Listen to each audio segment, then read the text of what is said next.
चल चल चल चल चल जल्दी चल हीरा, आज हमें सारा खेत जोतना है और कल हमें श्यामू चाचा का भी खेत जोतना है। हरखू बहुत ही मेहनती किसान था। वह दिन भर अपने बैलों के साथ मिलकर लोगों के खेत जोता करता था और उसी से अपना गुजारा करता था। अरे बाप रे बाप, इतनी कड़कती धूप में तो मेरे पैर आगे ही नहीं बढ़ रहे हैं। चलो थोड़ा सा पानी पी लेता हूँ, फिर आराम से खेत की जुताई करूँगा। हरखू आराम से पेड़ की छांव में बैठकर पानी पीने लगता है। ओहो, पानी पीने के बाद तो मेरा मन थोड़ा सा आराम करने को कर रहा है। चलो चलो थोड़ा सा आराम ही कर लेता हूँ, फिर आराम से खेत की जुताई करूँगा। हरखू पेड़ की छांव में लेट जाता है और सो जाता है। तभी एक जहरीला सर्प आकर हरखू के एक बैल को डस लेता है तो बैल मर जाता है। अरे राम राम राम, पानी पीने के बाद तो मेरी आँख ही लग गई। चलो चलो अभी तो सारा खेत जोतना है।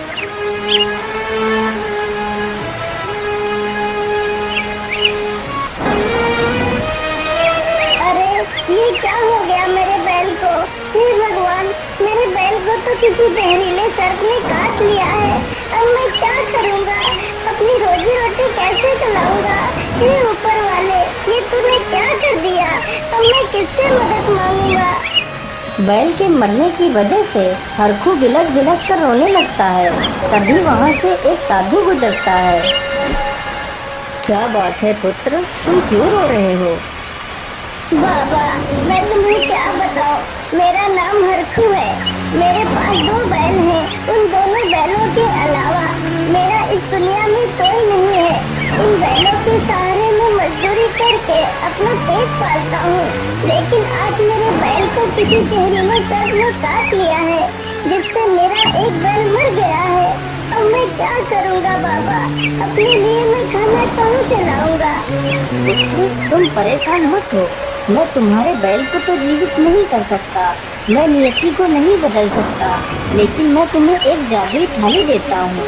इस थाली से तुम जो भी खाने की वस्तु मांगोगे वह तुम्हें थाली में मिल जाएगी। इतना सुनते ही हरखू के चेहरे पर खुशी झलक पड़ती है। फिर साधु उसे एक जादुई थाली देता है। हरखू जादुई थाली लेकर वहाँ से घर की ओर निकल पड़ता है।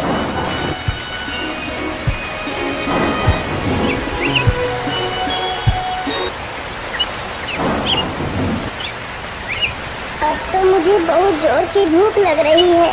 चलो जल्दी से मैं उस थाली से कुछ खाने को मांगता हूँ। ये जादुई थाली, मुझे बहुत जोर की भूख लगी है, मुझे 1 प्लेट दाल चावल दे दो। हरखू के इतना बोलते ही थाली दाल चावल से भर जाती है। अरे वाह वाह, सच में यह थाली तो दाल चावल से भर गई है। अरे वाह, साधु बाबा तो सत्य कह रहे थे। अब मेरा सारा जीवन इस थाली के सहारे कट जाएगा। आपका बहुत बहुत धन्यवाद साधु बाबा।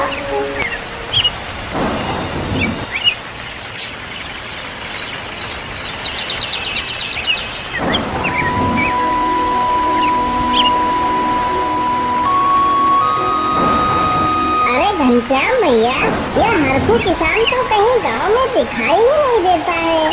मुझे भी अपना खेत जुतवाना था, लेकिन हरखू का तो कोई अता पता ही नहीं है। अरे रामलाल भाई, आप यह कैसी बातें कर रहे हैं? हरखू ने तो जुताई का काम बंद कर दिया है। जब से उसका एक बैल मर गया है, तब से वह अपने घर से बाहर ही नहीं निकलता। अरे घनश्याम भैया, ये आप क्या कह रहे हैं? यह सब कैसे हो गया? फिर घनश्याम रामलाल को सारी कहानी सुनाता है। रामलाल हरखू का बहुत अच्छा मित्र था, इसलिए वह हरखू से मिलने के लिए चल पड़ता है।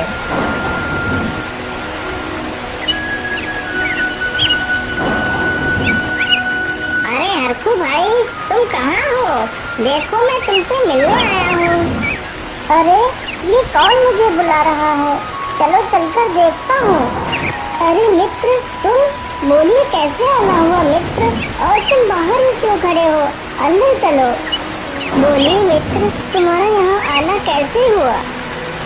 अरे भाई, मैं तुम्हें क्या बताऊँ, मुझे अपना खेत जुतवाना था।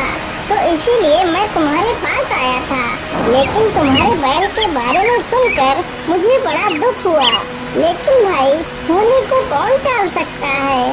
अच्छा ठीक है, अब मैं चलता हूँ। मैं किसी और से खेत की जुताई के लिए उसे ढूंढता हूँ। अरे रामलाल भाई, आप तो इतने दिनों के बाद मेरे घर आए हैं, तो कुछ खा पी लीजिए, फिर चले जाइएगा। अरे, जिसे खुद का खाने का ठिकाना न हो, वह मुझे क्या खिला सकता है। क्या हुआ मित्र, तुम चुपचाप क्यों बैठ गए? तुम क्या सोच रहे हो? बताओ, तुम्हें क्या खाना है? मित्र, वैसे तो मेरा मन दही और जलेबी खाने को कर रहा है, लेकिन दही जलेबी मेरी किस्मत में कहाँ। रामलाल भाई, आप चिंता मत करिए, मैं तुम्हारे लिए दही जलेबी लेकर आता हूँ। इतना कहकर हरखू तुरंत ही अपनी जादुई थाली के पास जाता है। हे जादुई थाली, मुझे दही जलेबी दे दो।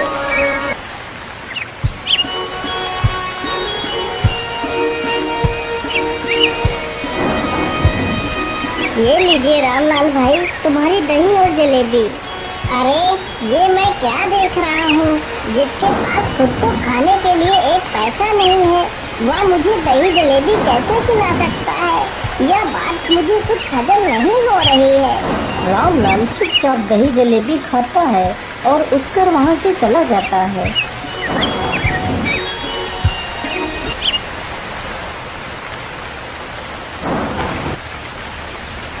आखिर हरकू के पास इतने पैसे कहाँ से आए और वह इतनी जल्दी मेरे लिए दही जलेबी कहाँ से ले आया?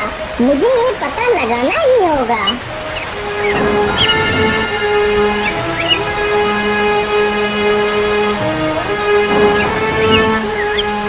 अगले ही दिन से रामलाल चुपके से हरखू के घर के बाहर से उस पर नजर रखता है।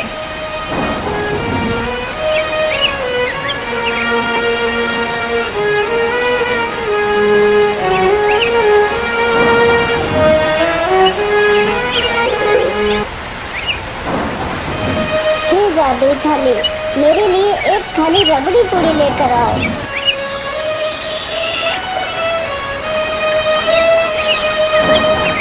अरे बाप रे बाप, तो यह बात है, इसके पास तो जादुई थाली है। क्या करूं, क्या करूं? मैं इस थाली को कैसे लूं? कोई उपाय सोचना होगा। चलो मैं ऐसा करता हूँ, आज रात में ही मैं इस थाली को चुरा ले जाता हूँ।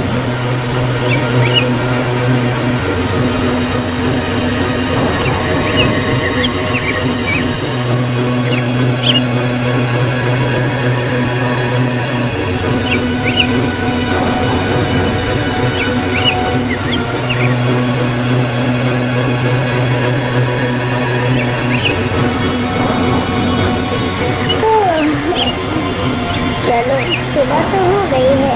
मैं थाली से कुछ चावल मांगकर चिड़ियों को खिला देता हूँ। अरे, मेरी थाली कहाँ गई? मेरी थाली तो यहीं पर रखी थी, तो फिर थाली कहाँ जा सकती है? हे भगवान, मेरी थाली को कौन चुरा कर ले गया? हरखू दुखी मन होकर फिर से उसी पेड़ के पास जाकर रोने लगता है। तभी वहाँ पर वह साधु गुजरता है। अरे बेटा, अब तुम्हें क्या हुआ? अब तुम क्यों रो रहे हो? बाबा, मैं तुम्हें क्या बताऊं? आपने मुझे जो थाली दी थी, वो थाली कोई चुरा कर ले गया है। अब मैं क्या करूं बाबा, आप ही बताइए। बेटा, तुम परेशान मत हो, मैं अभी ध्यान लगाकर देखता हूँ तुम्हारी थाली किसने चुराई है। फिर साधु ध्यान लगाकर देखता है। बेटा, तुम्हारी थाली तुम्हारे मित्र रामलाल ने चुराई है। लेकिन बाबा, मेरा मित्र उस थाली को नहीं चुरा सकता, वो मेरा भरोसेमंद मित्र है। बेटा, यदि तुम्हें मेरी बात पर यकीन नहीं है तो मैं तुम्हें एक जादुई डंडा देता हूँ, उससे तुम्हें पता चल जाएगा कि चोर कौन है। फिर साधु उसे एक जादुई डंडा देता है। बेटा, तुम अपने घर के पास पहुंचकर इस डंडे से कहना, हे जादुई डंडे, जिसने भी मेरी थाली चुराई हो, उसे मारते मारते मेरे पास लेकर आओ, तो यह डंडा उस चोर को तुम्हारे सामने ले आएगा। चलो चलो, अब मैं इस डंडे से उस चोर को बुलाता हूँ। हे जादुई डंडे, जिसने भी मेरी थाली चुराई हो, तुम उसे मारते मारते मेरे पास लेकर आओ।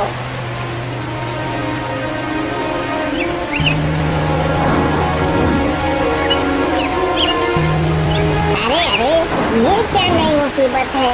यह डंडा हवा में कैसे उड़ रहा है?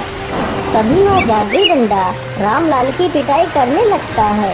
अरे अरे, ये क्या कर रहा है डंडे? तुम मुझे मार क्यों रहा है? अरे कोई बताओ मुझे इस डंडे से। अरे बाप रे बाप, भागो यहाँ से।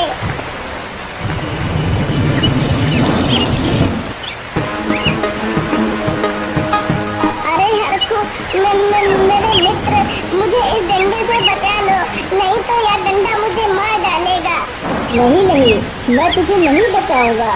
तू मेरा मित्र होकर भी मेरी थाली चुरा ले गया। अब तुझे यह डंडा नहीं छोड़ेगा जब तक तू मुझे मेरी थाली वापस नहीं करेगा। हाँ भाई, मैं तो तुम्हारी थाली वापस कर दूंगा। कृपया कर मुझे इस डंडे से बचा लीजिए। अच्छा, तुम रुक जाओ जादुई डंडे, तुम शांत हो जाओ। रामलाल तुरंत अपने घर जाता है और थाली लेकर आ जाता है।